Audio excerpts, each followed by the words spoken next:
ഇന്നത്തെ നമ്മുടെ വീഡിയോ പപ്പടം വെച്ചിട്ട് എളുപ്പത്തിൽ ഉണ്ടാക്കാൻ പറ്റിയിട്ടുള്ള സൈഡ് ഡിഷ് ആയിട്ട് കഴിക്കാൻ പറ്റിയിട്ടുള്ള ഒരു അടിപൊളി റെസിപ്പിയാണ് കേട്ടോ. അപ്പോൾ നമുക്കത് എങ്ങനെയാണ് തയ്യാറാക്കുക എന്നുള്ളതൊന്ന് നോക്കാം. അപ്പോൾ ആദ്യം തന്നെ ഞാൻ സ്റ്റൗ കത്തിച്ചിട്ട് ഇതുപോലൊരു പാൻ അടുപ്പത്ത് വെച്ചിട്ടുണ്ട്.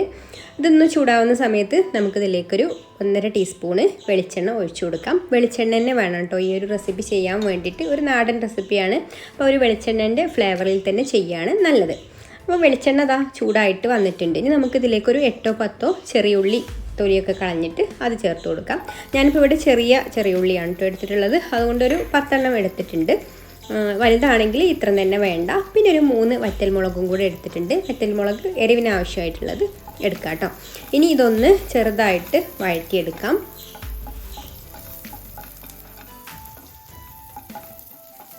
പിന്നെ നിങ്ങൾക്ക് ഈ വീഡിയോ കണ്ടിട്ട് ഇഷ്ടമായിട്ടുണ്ടെങ്കിൽ ഒന്ന് ലൈക്ക് ചെയ്യാൻ മറക്കരുത്. ഇഷ്ടപ്പെട്ടില്ലെങ്കിൽ ഡിസ്ലൈക്കും ചെയ്യാം. അതുപോലെ തന്നെ ഈ ചാനൽ സബ്സ്ക്രൈബ് ചെയ്യാതെ കാണുന്ന കൂട്ടുകാരാണെങ്കിൽ ഒന്ന് സബ്സ്ക്രൈബും കൂടെ ചെയ്യണേ. പിന്നെ നമ്മുടെ ഫേസ്ബുക്ക് പേജും കൂടെ ഒന്ന് ഫോളോ ചെയ്യാൻ മറക്കരുത് കേട്ടോ.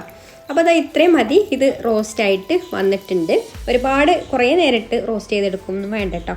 എന്നിട്ട് നമ്മളിതാ മിക്സിയുടെ ജാറിലേക്ക് ഇട്ട് കൊടുത്തു.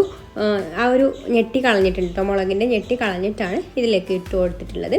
ഇനി നമുക്കിതിലേക്ക് പുളിക്ക് ആവശ്യമായിട്ടുള്ള പുളി ചേർത്ത് കൊടുക്കാം. ഞാൻ ഇതുപോലെ ഒരു ചെറിയ നെല്ലിക്ക വലുപ്പത്തിലുള്ള പുളിയാണ് എടുത്തിട്ടുള്ളത്. അപ്പോൾ അത് ഓരോരുത്തരുടെയും പുളിക്ക് ആവശ്യമായിട്ടുള്ളത്, അതുപോലെ നമ്മൾ ഉണ്ടാക്കുന്നതിൻ്റെ അളവിനനുസരിച്ചിട്ടുള്ളതും ചേർത്ത് കൊടുക്കാം. ഇനി ഇതിലേക്കൊരു 1/4 കപ്പ് ചിരവിയ തേങ്ങ ഇട്ട് കൊടുക്കുന്നുണ്ട്. ഇനി നമുക്കിതിലേക്ക് പപ്പടമാണ് കേട്ടോ വേണ്ടത്.